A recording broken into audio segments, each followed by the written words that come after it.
പത്തനംതിട്ടയിലെ LDF സ്ഥാനാർത്ഥി doctor Thomas ഐസക്കിന്റെ പരാജയത്തിന് പിന്നാലെ പാർട്ടിക്കുള്ളിൽ അതൃപ്തി പുകഞ്ഞു തുടങ്ങി.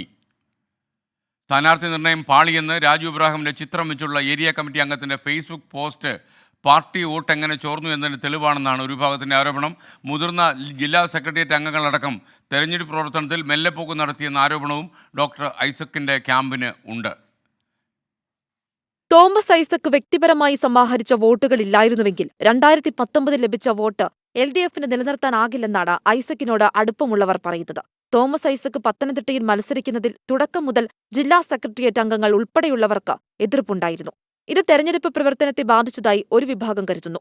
ഇതിന്റെ പ്രതിഫലനമാണ് പത്തനംതിട്ടയിലെ ഏരിയ കമ്മിറ്റി അംഗം തെരഞ്ഞെടുപ്പ് തോൽവിക്ക് പിന്നാലെ രാജു എബ്രഹാമിന്റെ ചിത്രം സഹിതം ഫേസ്ബുക്ക് പോസ്റ്റ് ഇട്ടതിന് പിന്നിലെന്നാണ് വിലയിരുത്തൽ. പോസ്റ്റ് വിവാദമായതോടെ സംസ്ഥാന നേതൃത്വം ജില്ലാ നേതൃത്വത്തോട് കാരണമാരാഞ്ഞു.